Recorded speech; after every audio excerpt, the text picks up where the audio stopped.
Hey everyone, and welcome to the next episode of Steering Success. Our next guest is Mohammed Chbib. Mohammed is one of the first entrepreneurs in the region, a serial tech entrepreneur, having sold one of the first businesses here in 2012, Sukar, to Souk.com.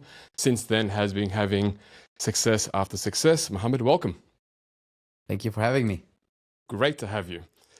I wanted to start because, and I've been looking forward to this because there are a lot of things that you have experienced throughout your career that I have come across in my career.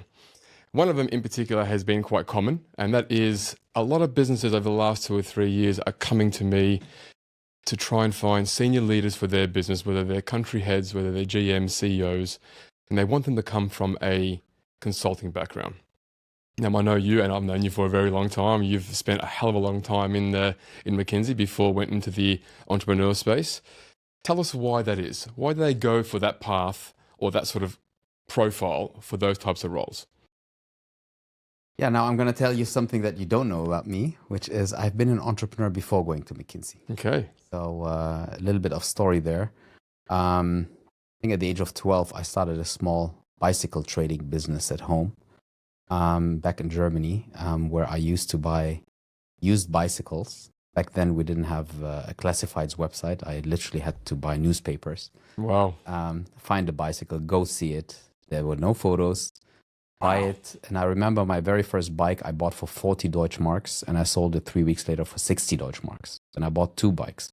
One I kept for going to school, Yeah. and one I sold. And then I think a year later, I started assembling bikes. Buying Wow. parts and assembling bikes. And I was the richest kid in my class, which meant that I could afford the best computer systems, as they used to call them back then. Everyone used to have something to play with. Back then it was, I think, the Amiga. And I used to have a PC, one of the very first PCs with a hard drive. I had the very first hard drive, 10 megabytes back then. So I was the guy. Yeah. This is my entrepreneurial beginnings, I would say. Yeah. And this is not just a story to sound good, but it really was something that I found very exciting to build. Yeah, of course. So I started assembling my computers at one point myself. Yeah. And then I went to a business school, graduated in 98, and went on to do a startup. So my first startup was in B2B, Yeah. very exciting industry. It was a online marketplace for the plastics processing industry in Europe. I knew nothing about it. My aim back then was to scale very, very fast and sell within 6 months and become a multimillionaire, like everyone in the first internet bubble. So I did that for a while. September 11 happened, and I stayed in the startup space, freelancing a little bit. And then at one point, I figured for myself, at the age of 30 roughly, that whatever I've done in the past was just not good enough. I literally felt that I'm repeating what I told people before. I was always like the smartest in the room, the fastest, the loudest, but I didn't feel comfortable because I didn't feel that I learned anything since I left university. And then I came to Dubai for GITEX in 2003. Met a guy who worked in McKinsey. He's like, we need people like you, Arabic speaker. What was GITEX like in 2003 compared to now? It was real. It was look, I came as an Arab. Yeah. And I knew 3 Arabic cities before I came to Dubai. Yeah. One of them was Cairo. One of them, I think, was Amman. And the other one was Jeddah. Okay. Jeddah and Mecca. Yeah. And so that was my expectations. And then I landed in Dubai. I remember at night, the plane landed at 11:30. I took the cab towards Sheikh Zayed Road. I came out of this tunnel. And I literally asked the taxi driver, dude, where am I? Like, I thought I was in the wrong city. Yeah. So I was quite surprised by one thing in Dubai, which was the infrastructure. I didn't expect an Arabic country to be so progressive and have infrastructure that is similar to what I'm used to in Germany. Yeah. So I ended up in McKinsey then in the Dubai office. So I moved to Dubai then, end of 2003, to join McKinsey in 2004. And that was probably the best decision of my professional life. Why? Because I started learning things that you don't learn unless you have an extremely good mentor and coach, and I didn't have any. You learn frameworks, you learn to work in a structured way, you learn structured problem solving. Mm-hmm. Before problem solving, you learn structured identification of a problem and putting it into a clear statement. Yeah. And a methodology how to solve problems and how to communicate them in a language that top people understand. Yeah. I think that's the biggest learning that I got there. And then when I left McKinsey end of 2010, I decided I was ready to go back to the startup world. Yeah.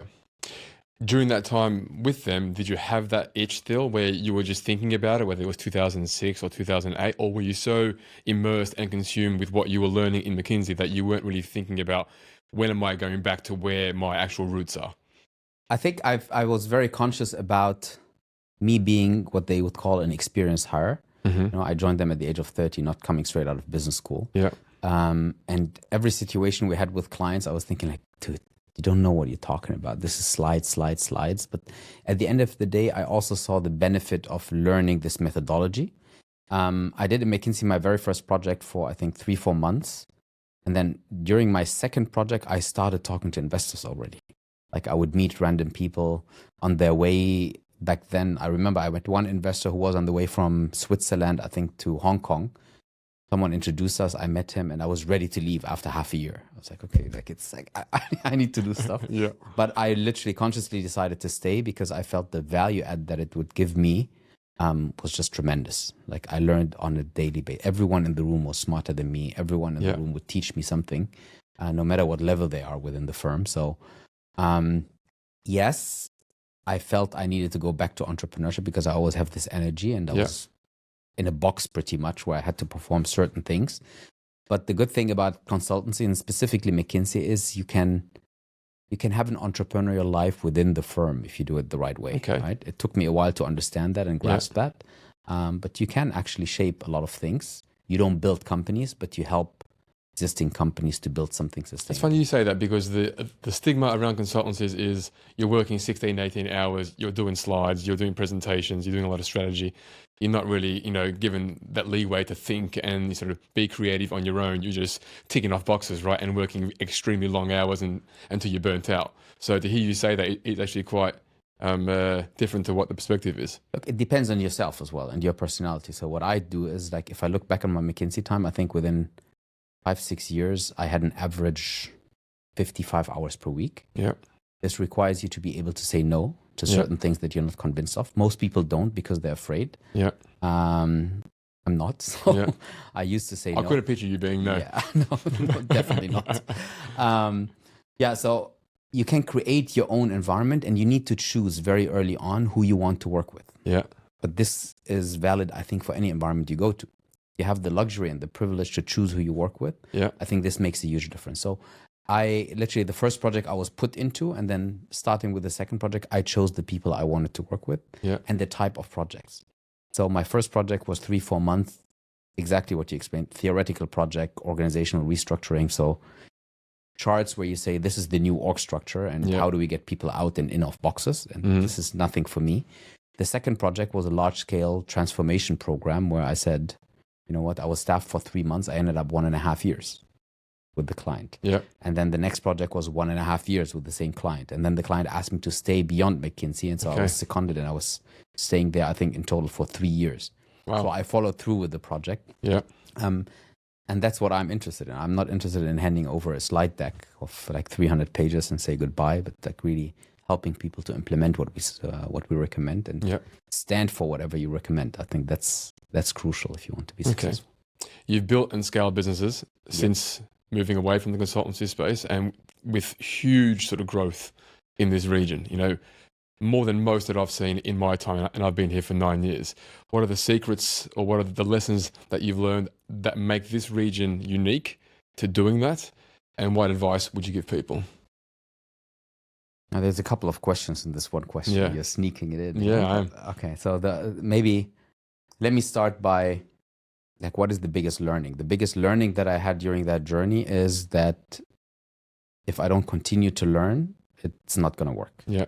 So the learning is that it's a learning journey. Yeah. That's the first thing. And when you come from a place of arrogance, which is the case for most of the consultants that exit consultancy, they think they're better than everyone else per definition because just think about it. You're like a 25-year-old guy coming out of business school. You sit in front of a senior client that is 30 years experience and you try to tell this client that this is how you should do your job, Yeah. right? So It's almost like over empowerment, right? For exactly for very inexperienced people, Yeah. right? And I think I had to learn it. I wouldn't say the hard way, the very hard way, but I had to really. Were you humbled? I was humbled by my first experience. Yes. Okay, yeah. I was humbled in McKinsey. My first day in McKinsey, I was like, damn, everyone is smarter than me. Yeah, okay. I was humbled on my first project because a partner came to me and said, dude, if you don't change, you're out. Yeah. Right? And you're out without like next day. How do you take that? Dude, I'm the superhero. How do you Yeah. talk to me like Yeah, that? Right? yeah, But of then course. like, you go home or you go to the hotel in that case and you sleep over it and you're like, man, he's right. He's absolutely right. I'm so grateful for this guy. I hated him when he told me. Yeah. I literally wanted to punch him. Virtually, of course. But I'm so grateful for him. And I consider him today being one of the best guys that I've ever met in my life. Wow. Because he literally took me and said, dude, you don't understand it the other way. I need to give it to you the hard way. And that was true for me back then. Now, you learn how to absorb feedback and act on it. That's probably the one of the biggest things that I learned there. And then in the startup space, what you figure is that this region back then had the highest internet penetration, the highest mobile penetration, the highest. But it lacked businesses that existed, for example, in Europe already for 7-8 years. So with an entrepreneurial mindset, you figure, okay, there's opportunity. And then finding the right opportunity is what you need to do. And then obviously when you go into this tech startup business, you automatically go towards investments. And then you figure that, okay, the investment scene is not ready yet, right? So you need to talk to European investors. You learn from them as you speak with them and you see what's missing here in the region. And then the investors here grow a little bit and you see that this market overall is developing. Back then, the hardest thing for me in my startups was to find talents. So I got a lot of talents from outside this region. Yeah. And the mindset that I had is, okay, I come from McKinsey. I'm used to work in a certain way with top-notch people. I want top-notch people. You don't find top-notch people here back then, right? Today it changed a lot, but back then you were not ready to hire from the market. So you hired from abroad. Yeah. But then it comes with other challenges. The challenge when you bring people from abroad is you need to manage their cultural shock. Yeah. Right? And I always say the leadership style that you have employed in Europe, for example, or in a consultancy firm in general, is you help people in Europe, for example, optimize existing structures. Here, what you do is you help people understand the deficiencies of the existing structures, but at the same time, you need to establish structures and you need to give them knowledge that doesn't exist here yet. So there's a lot of knowledge transfer. There's a lot of, in the recruiting business, it's probably exactly the same. Yeah. People need to get used to a certain way of doing things that they're not used to. Yeah. So that was quite a while. I would say it took me 2-3 years, right? And there's a couple of failures that I had, like trusting the wrong people, sticking too long with certain people that you hired that apparently were not good enough. You also had to learn how to build cultures, because whatever I've done before, I didn't build cultures that are high-performing cultures, nice cultures that attract people, and basically groom your own leadership skills as you go, right? And you said in my intro that I created one successful business after the other. I think the biggest learnings I had were from the businesses that I had to close down because they were just not good enough, right? Back then, I was always saying, okay, the investors are stupid, the customers are stupid, the people are stupid. No, but it was just a business that was not good enough, right? And it was not good enough because of me. I still think of it was 2006 or 7. I got given a first leadership role.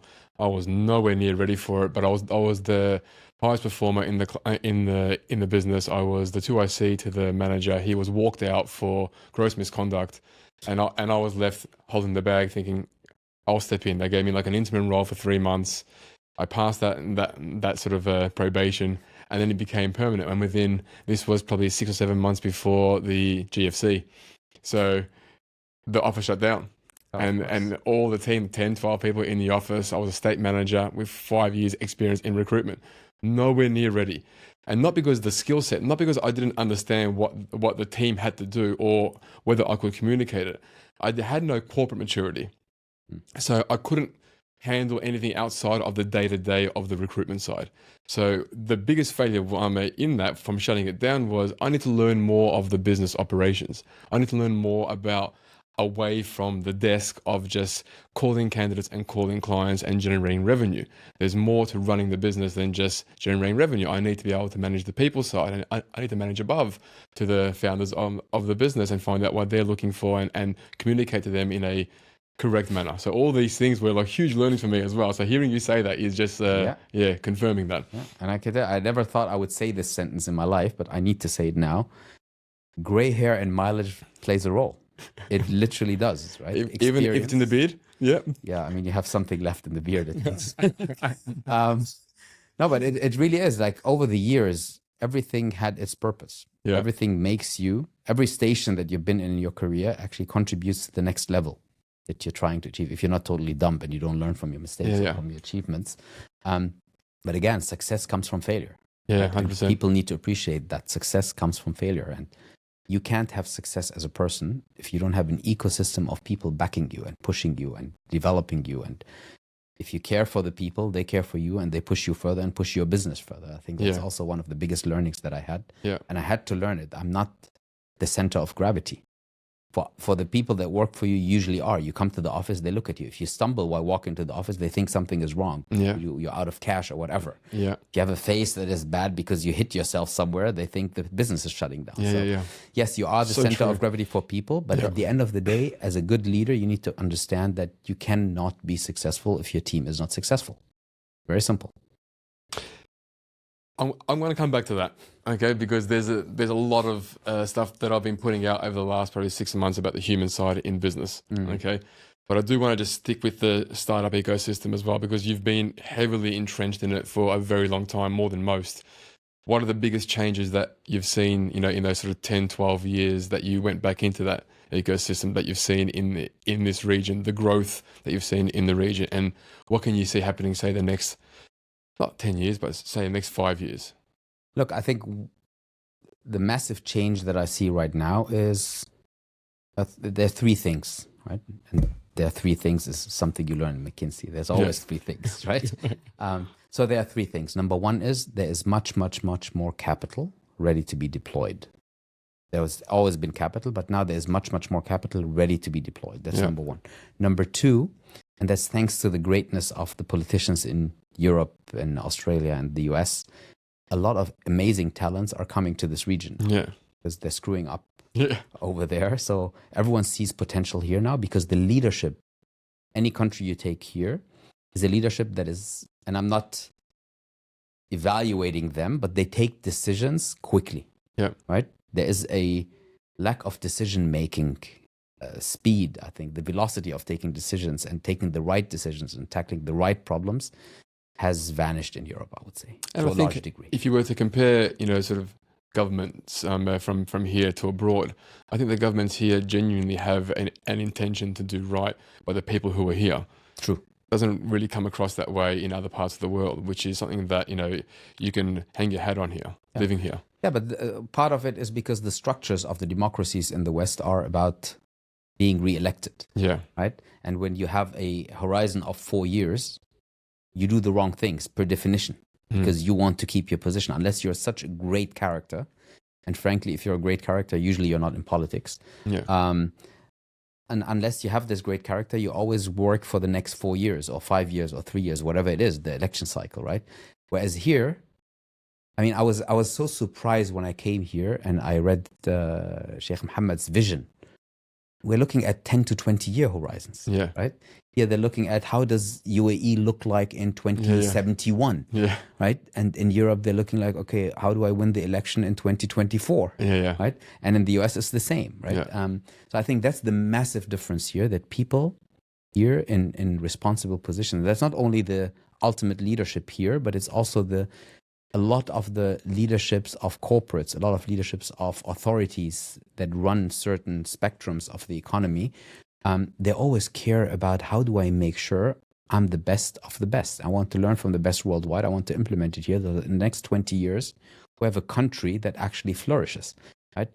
Take a look at Saudi, take a look at Qatar, take a look at all these countries here in the GCC specifically, and it's starting to emerge also in countries like Egypt and other countries, is they're trying to really invest in the future of the entire country. And I think this is a huge game changer that attracts talent. So the second point after capital is talents. And I think the third point that I would mention as well is there's in general much more maturity of the market in terms of infrastructure, availability of certain things that didn't exist before, right? And this makes it a pretty good, and you have an Arabic-speaking community of 400 million people. Yeah. That is a market size similar to Western Europe. So that's good enough Yeah. to operate. You have a lot of things that make it attractive for entrepreneurs to come to this region. I think this is one of the massive changes that I've witnessed myself since I started here end of 2010. You touched on leadership. You know, I've always been critical of the lack of leadership in the corporate world in this part of the world.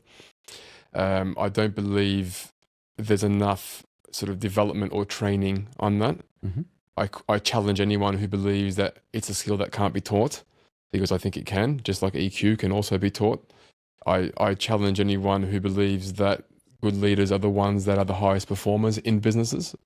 I think there has to be a really strong human element towards leadership and a level of humility in strong leadership. And I'm privy to a lot of exposure to a lot of businesses, right? Because I sit with a lot of business leaders, and I leave many conversations scratching my head thinking, how can I put someone in front of them, because they're not going to inspire someone to want to work with them, or I don't trust that they're going to go from A to Z in that sort of 2-year sort of plan that they have. What do you see? Because you would rub shoulders with a lot of leaders in your time here. What do you see about the sort of where the leadership is going in the corporate world, or just in the business world in general? And where do you think the sort of gaps are, or what the improvements could be? I think you mentioned something a couple of minutes ago, which is, let me translate it into heart-centric leadership, right? So it's all about humans. You need to understand that. I think when you understand that, you adjust your behavior. A lot of leaders in the Middle East specifically are very traditional leadership style focused. There are some good exceptions, outstanding exceptions actually, and those are the ones that are visible and successful. But usually people here think when they're in a leadership position, I've witnessed people that were ordinary people, they became leaders, and literally their chin went up in meetings. Yeah. They were sitting like that, right? And that's shocking. Yeah. Right? I draw a lot of learnings from sports management. So do I, actually, example, right? So if you look, and specifically football, right? I need to mention that because I know we're going to go down this rabbit hole, aren't we? So Liverpool, right? I know you like them a little bit. Yeah. So if you look at someone like Jurgen Klopp, God, we're going through this. I know. You had Liverpool basically down the drain, pretty much, after the Champions League victory back in the days, right? And then this guy came. What did he do? The guy understood a couple of things. Number one is you need to inspire your people. And you inspire by being a great role model, by having energy in the room, by being authentic. Yeah. These are all leadership characteristics. You don't need to play a role to be the guy. If you notice, a lot of leaders, when you see portrait pictures, they never smile. They need to look strict, specifically in this region, right? This guy was or is authentic. Yeah. People followed him, and they were ready to go into any fight for him, right? Now, he understood also a second thing. So next to inspiration or inspiring people, he understood, okay, everyone has a strength, right? I don't like all these like psychometric tests and whatever that tell you this is your SWOT, right? Or this is your strength, this is your weaknesses. Focus on strength. Make people even stronger. Yeah. And find someone else to cover for the weaknesses with their strengths, right? Yeah. And if you understand that, it's a concert of really players that plays along in a way that is so homogeneous that the entire ecosystem in a company, in a business works. Now, that's how I interpret my leadership skill. I'm the manager of a football club. I have 11 players on the pitch and I have a couple on the bench. I will never play myself. So if I'm the smartest guy that always needs to take every single decision, just imagine how my midfielder would react if, for example, the midfielder receives the ball and he has two opponents coming at him. If he looks at me for a decision for half a second, he will lose the ball. Yeah. So I need to make sure that wherever you are on the pitch, in whatever situation, you're ready to take a decision. And you need to be comfortable that whatever you do, even if you lost the ball in that situation, I will cover you. I got your back. I think that's, and coming back to your question, that's the primary role, I think, of leadership is you need to put people in a safe zone. You need to give them skills in a theoretical framework way for them to be able to take decisions at any point in time without you. I always say when I create a business, when I am appointed as CEO for a business, the first thing I need to do is make myself redundant. The only thing that people probably cannot replace me with is my level of energy, because that usually outperforms anyone in the business. But apart from that, I could leave for 6 months and the business would run. Yeah. I would still make a difference, but it would still run. That's the key, right? Is that so many business owners, founders, or even business leaders that I speak to, they're so crucial to the day-to-day of the business operating, they can't be removed. He or she needs to be present in there. Partly, it's not even their fault. It's just the way that they operate, the way that they lead. They're so entrenched in the weeds all the time that they can't remove themselves from it. And then when the time comes when they are forced to, the business can't stand without them, right? So if we're going to stick with the football thing, it's the Alex Ferguson analogy that he was so entrenched in that football club that he ran everything. Exactly. Nothing was done in that football club without him. Whereas, and even towards the end of Jurgen's reign, it became where the football director was told to leave, Michael Edwards and a few other people, the data analytics people, and then he was in control of everything. And what happened? He got burnt out because he had to wear multiple hats, whereas his first probably 5 years, he was the one that was famous for making quotes like, I don't have all the answers, but I surround myself with people who know more than me so they can do the things that I can't do. And for me, that is probably the best form of leadership, is that you do surround yourself with people without having those insecurities creeping in to stop you from bringing people who are better than you in certain things. Because, I mean, I've been running businesses for a very long time now. I know for a fact I am not the finished article. And I do not have all the answers. And there's someone sitting in this room who I won't name her, but she knows she does a lot of things that I cannot do for various reasons in the business. And that makes her hugely valuable to me. But I'm allowed and I feel comfortable in having those people around me because I know what they can enable me to do as a leader if I do have those people around me, right? Yeah, but I mean, you mentioned it, right? The most difficult thing for most leaders in the Middle East, and again, I'm trying to structure you a little bit and come back to your own question. Yeah. Most people here don't know how to say, I don't know. Yeah. Because they think as a leader, they need to know everything. Yeah, and it's a sign of weakness if they don't have the answers. Of course, because you can't possibly know everything. Yeah. So when I hire, for example, my directs, right? The first thing I tell them, I'm hiring you because you're 10,000 times better than me at what you do. Yeah. I'm a fairly good generalist. I know about finance, I know about marketing, I know about all these things, but I don't know enough to be outstanding. I know I'm outstanding at just one thing. My superpower is identifying talents that I can put in a room and make them operate in a way that, they don't even notice whether I'm there or not. Yeah. Right? And I think this is at least my interpretation of what I understand leadership is all about. Find the right people, surround yourself with them, and give them the liberty to operate at what they're great at. And guide them a little bit. I think that's what a football manager ultimately needs to do, right? We keep on finding ourselves towards the people side, a bit towards the talent and human side. I mentioned to you outside when we were waiting that there was a post on LinkedIn that I shared and challenged. It was Stephen Bartlett was talking about CEOs should be spending 30, 35 hours a week interviewing people all the time. Now, I'm a firm believer of CEOs having their ears to the ground when it comes to talent and always being involved in the process. I don't believe that CEOs should be doing this for the majority of their day because I think they could be a lot more valuable in doing other things in the business, right? But I know you're a very hands-on person because if I wanted to share some funny stories, I think the first time we met was like 6 or 7 years ago, and I came into your office. It was an 8 a.m. meeting. I got a parking fine that day as well because I didn't realize that I remember the meter started. And you sat down within 20 or 30 seconds. You said, "I can do the recruitment job better than most external partners."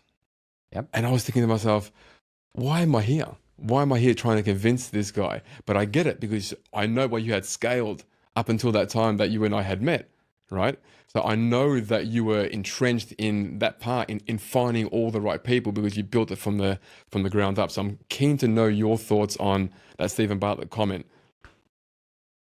Look, this post has, okay, I don't know who made this post, but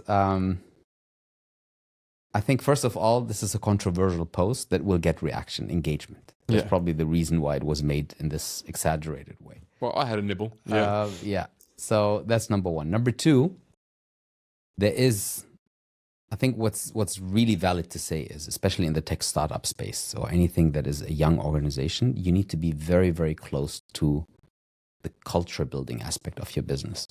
So when you came and you served me the first time, actually, and I was your client for the first time, you hired 100 people in 8 months, I think. I couldn't have done it myself without this help. However, if you remember, I injected myself into the process very early on. So the screening calls, I'm part of the first 20, 30 screening calls because I want you to understand how I sell my vision. Yeah.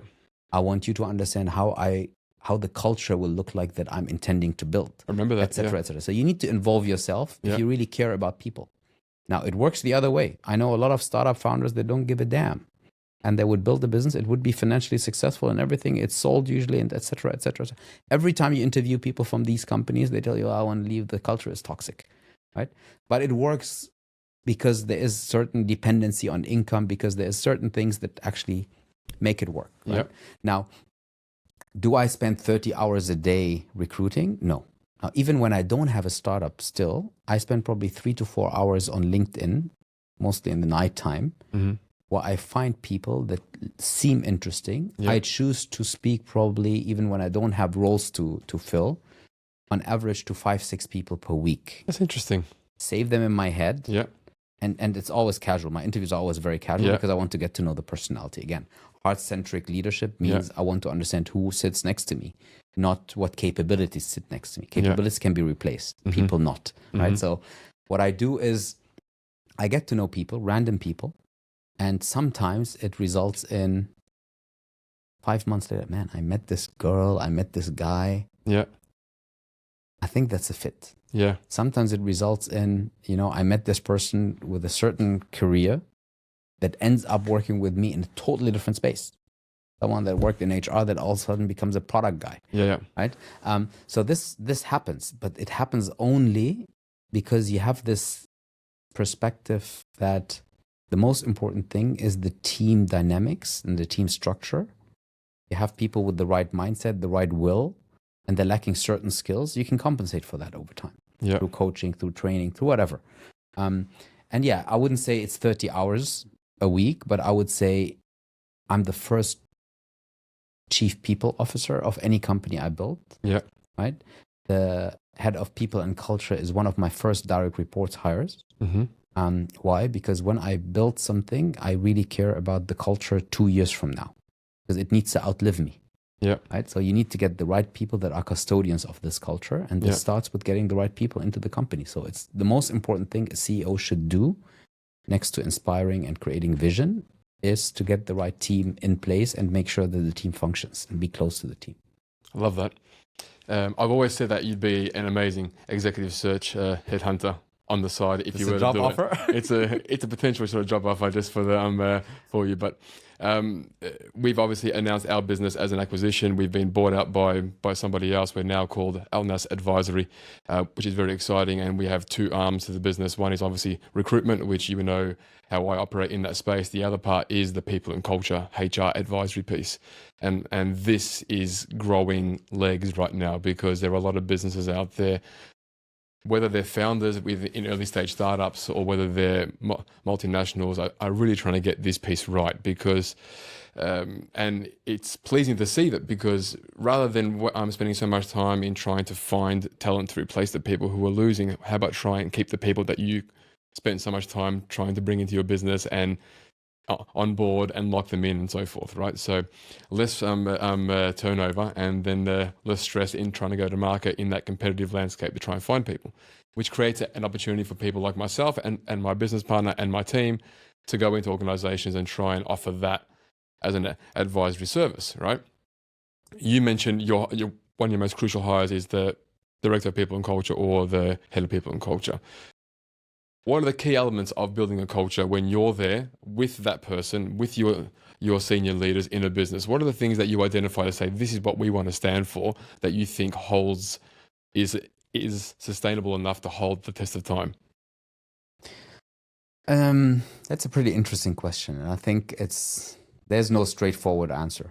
I think it all starts with the personality you portray, with the behavior you portray. Basically, you're role modeling as the leader. founding team, basically. That's the first thing. The second thing that I would say is when we start a business that is bound to scale, what I usually do is I try to get the first 20, 30 people handpicked, that I pick myself literally, with the few people that have joined me by that time.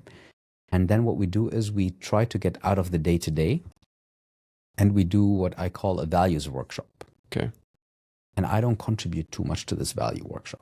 I want the 20, 30 people to sit there and define the values by which they want to operate and interact. So they define the interaction model that they're comfortable with, the values that they're comfortable with, the personal, what is important to them as persons in their day-to-day to make a difference.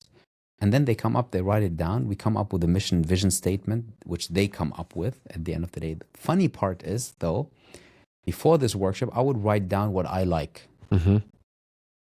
And in 95% of the cases, it's identical to what people come up with. Really?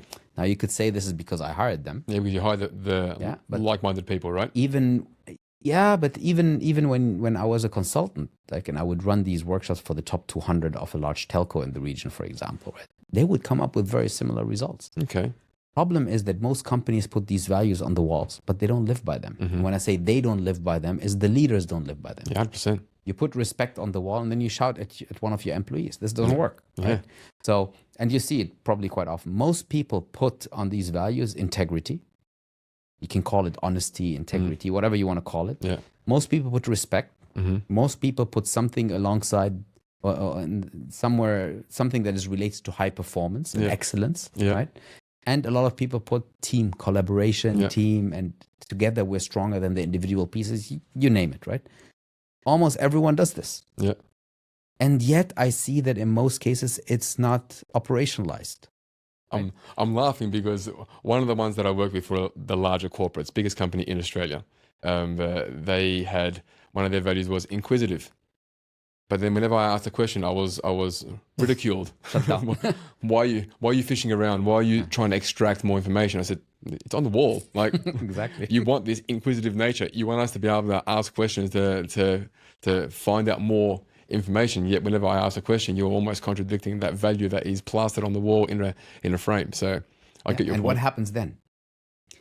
I always say there's in companies that don't respect their own values, you have dead people sitting at their desks, mentally dead people. Yeah. They hate their lives.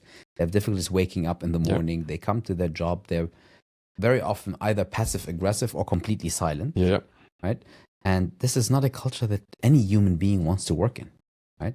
So if you know that, you try to make it better.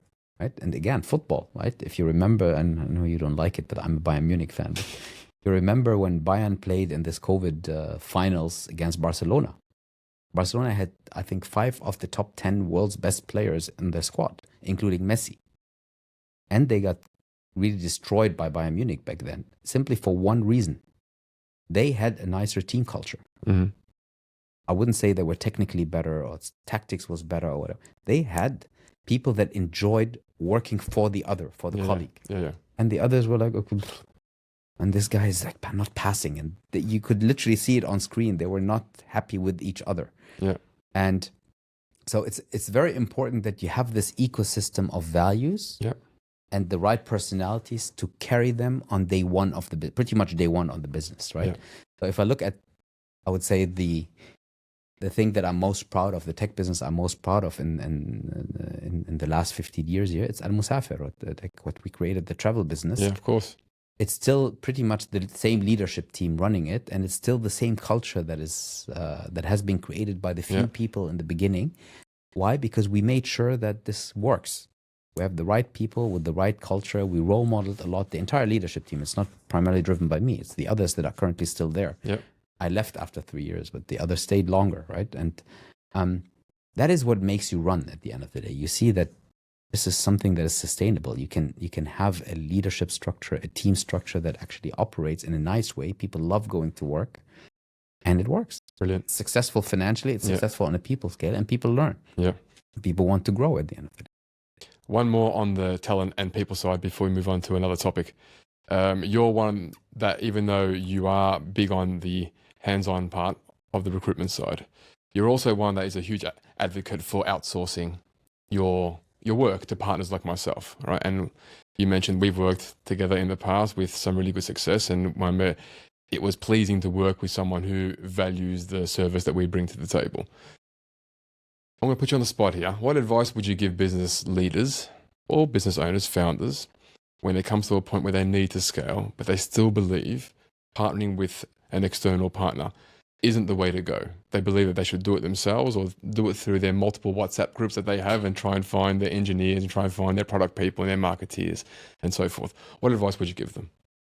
It's funny that you asked that, because on a weekly basis, I get between 5 to 10 messages from recruiters who want to work with me on the different tech companies that I created. My standard answer is we never outsource our core, right? So I never wanted to work. I think I told you as well, like, I don't want to work with you, right?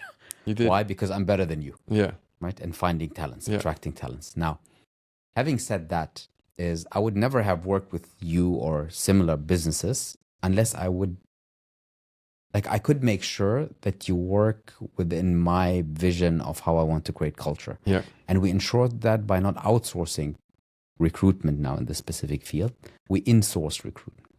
I see people like you as part of my team. Yeah. So you are somehow in an interim position, sign a contract, and I wouldn't sign a contract for just one hire unless it's a super specific position that you need to recruit internationally. You have more resources to find them more effectively, blah, blah, blah, blah, blah. But if I want to hire 100 people quickly, I know you add value. And you add value only if I enable you to add value. Yeah. Yes, you have the skills. You know how to do market mapping. You know how to do normal search. You know how to screen very quickly. You know all of that stuff. But you don't know it in my context. So unless I'm committed to you, and I believe in you being able to represent you and your team, to represent what I want to stand for as a business, you're not going to be successful. Yeah. Right? So my advice to business owners is, yes, you can hire 100 people. It will take longer. And believe me, I've done it myself. It will take longer.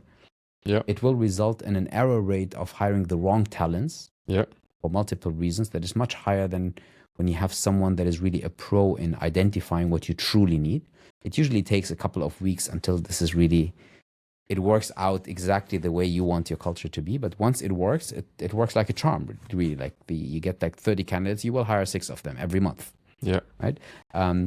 And I think that's my advice, is like, if you want to do it, it's a very effective way of doing it. It's a cost efficient way also, because if you take the total cost of this, it's always cheaper to land a higher success rate than to have 2 failures. 2 failures out of 20 hires already costs you whatever you spent on the right 20 hires, for example, right? So it makes sense, and it makes sense only if you're committed as an ultimate leader in the business to get it done. And I'm not talking about the head of talent acquisition in a company. I'm not talking about the head of HR or whatever. I'm talking about the senior top managers of the business, be it the chief executive or the COO or the chief of staff, even if it's someone that is very operational, could do this job. If you were hiring a CEO, if you were looking for someone to run a tech business, what would be the sort of 2 or 3 attributes that you'd be looking for in that person? Would I be and that's a good one. I have one KPI by which I measure leaders in general. Only one KPI, which is I ask their team whether they would work with this person again wherever they go. Yeah. So call it followership. McKinsey calls it followership, right? So followership. Why? Because if people decide to follow you, it means you have been successful as a person. You're inspiring as a person. You contributed to their personal growth. The business has been successful, right? So no one would join you if you have not contributed to their personal growth and you haven't been successful, right? And if 100%. You're not a kind person, you might be super successful financially, but you're not a kind person, no one will follow you, right? So this is the first thing that I would look at. I would talk to their people that worked with them in the past, and I would see out of 10 people, how many would work with this person again. That's the first criteria that I take. The second thing is I would ask myself, if I'm, let's say, on the advisory board, or I'm the shareholder of this business, I would ask myself, am I proud to see this person being interviewed on CNN about my business? Am I proud, ultimately proud? Hey, I got the best guy. I got the best woman. If I'm not proud to see this person in public representing me and my values, my business, my ambitions, my heart-centric leadership style, etc., I wouldn't. So you need to see somehow that they're successful, they have potential. Obviously, the skill set of like analytical skills, growth management, etc. These are given. Yeah. Like you wouldn't even come to the level of interviewing candidates if this was not given. But then the differentiator for me is this person inspiring? Am I proud to see this person? And the second thing is, does this person, if let's say I raise my hand, how many candidates would come to me that have worked with me in the past and new people because of word of mouth? Yeah. In consulting, there were a couple of people that, like when I was new specifically in the firm, they told me this guy is a must-have experience. I died to work with this guy on a project. Because like 3-4 people I like told me this is a must-have experience. Yeah. Right? And I think this is what you need to strive for as a leader. You need to become this must-have experience for people. Okay. I like that. I do. I want to bring you back to the government. This is a region, a country that the government really drives innovation and change and transformation, right? Which is very inspiring to be an entrepreneur in this part of the world. You know, it is empowering. What impact do you think the government's having now and say in the next 5 years when it comes to our ecosystem, the startup ecosystem, the tech ecosystem here in Dubai, Abu Dhabi, and obviously our neighbor in Saudi as well, the kingdom. So what are your thoughts there? Look, I do believe there is so much potential, and people here have understood recently, and I would say in the last 5-6 years, they have understood that you need to invest significant amounts of money into a vision of leading the world in something. And I'm not talking about oil and gas, right? Yeah. And so take a look at the industries, like the classic old school industries. This is done. Yeah. It's the US, it's Europe, it's maybe China, it's Asian countries. But there are certain things where the race has just started, right? I'm talking AI. Talking AI, yeah. Everyone talks AI now, Yeah. right? Now, Anything Web3, right? so when you have leadership that is able to take decisions quickly, fund it properly, so that the next 5 to 10 years, people know this is our focus and they run. Like we want in 10 years to be the leader in this. We want to be the leader in space technology. We want to be the leader in AI. We want to be leaders in large language models and. Yeah. And they plug in amounts of money that are prohibitive for others to follow. What does it mean? Now, let's say I'm a scientist somewhere in the US, Arabic roots, right? I watch TV. I see how I'm being bashed for my origin, right? I see a region like the Middle East that is offering me enough budget to do world-class research, enough talents coming to offer me to work alongside these talents on world-class research and produce something that is meaningful on a global scale. Yeah. So people like me don't want to be limited to a box, which is the region. We want to create something that is visible worldwide. The reason why I moved to the Middle East is in 2003 is because I want something positive to come out of the Middle East that is visible globally, a global brand. I asked myself literally back then, someone asked me actually, he said, okay, name one brand like Coca-Cola, Apple, whatever, coming from the Middle East that everyone in the world knows and finds it's positive. I couldn't mention one single brand name. There's Emirates Airline back then. That's the only brand name that occurred to me because I used it one time back then when I came to Dubai. Other than that, I didn't have any brand name as an Arabic person rooted in the Middle East, although I'm born and raised in Germany, that I would be proud of. Yeah. So my big dream is, I wouldn't even call it vision, it's a big dream, is to create something here that we take from here to the world rather than selling it off to someone coming from the West, from Silicon Valley, and buy it off here. Creating something that actually buys half of the world. Can you name some more now outside of Emirates Airlines? I wouldn't now because there are very, very few that are visible globally. Yeah. Very, very few. And I don't think we've done a great job in the past 10 years. All these like exit stories and success stories. I don't subscribe to that. I think I don't want to talk about a specific company because most of these guys are my friends, but I would say when someone comes and wants to acquire you, you need to make sure to be able to say no, no matter what the amount is, because you're very confident you can take them on. Yeah. Right? We're doing it now in the AI field here, funded by government money. And I think this is the role that the governments play here much better than in Europe. Because governments here the government here, specifically in UAE, is steering the country in a very entrepreneurial way. Yeah. Right, which will create an ecosystem. So the impact of that in the long run is, let's say you invest 100, even if 80 just don't work, the 20 that will work will make such a huge difference 100%. in terms of the ecosystem. And Yeah. you will feel it in your industry, you will feel it before anyone else. Yeah. You will see people calling you from abroad, an Egyptian professor in Stanford that will say, I want to come back to the region. Mhm. Find me something. This is stuff that would not occur 20 years ago unless you pay a fortune. Yeah. Now they want to come because of the vision. Yep. That's the major difference. Yeah. Take Saudi Arabia. Yep. There's a premium being paid in Saudi Arabia, having been paid in Saudi Arabia Yep. over the last 20 years. Now this premium in many cases is not necessary anymore. People want to go there because they have an ecosystem now, and they have a financial environment, they have a regulatory environment that is much better than what you see elsewhere. Yeah. And have an opportunity to have a genuine impact Yes, in you what can they're make a doing. difference. Yeah. You can make a huge difference. Yeah. Right? And I think that is the role that I see, that I'm pleased with to seeing here in the different governments, actually, in the different countries here, is that they have understood that, you know what, let me give this country a vision. And it's not only blah, blah vision that is like broadcast on CNN and BBC, etc. No, it's a vision that is actually powered by everything I have. Network, money, infrastructure, everything that is needed to make it truly successful in the long run. Yeah. We're not looking for the next 2 years. Yeah. We're looking for the next 20 years of success. And we will emerge as global leaders in a couple of categories. I'm pretty sure of that.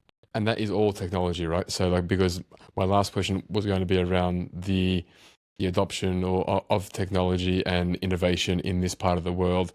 How crucial is it when it comes to getting it to where it needs to be? 2030 vision in Saudi, 50 vision they've released now, or 40 vision for here, for the UAE, whatever it is. So how important is the technology aspect, the innovation aspect of that? Look, the simplest thing to scale is technology-based businesses, right? Software businesses, Yeah, for of course. example. Easier to scale than industrial heavyweight business, as I would say.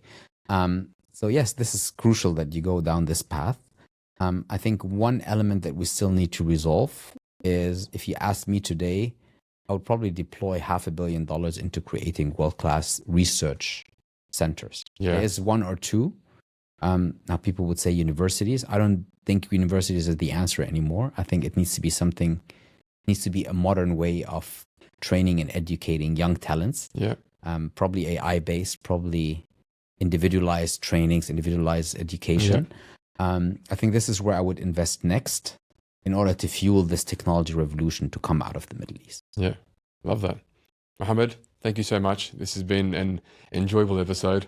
Great to have you on board. And I want to be the first to say, welcome back to the region, because when you were gone for that little period, it wasn't the same here. So I'm glad to have you back, man. Thank you so much. Thank you so much. Thanks. Brilliant. Good.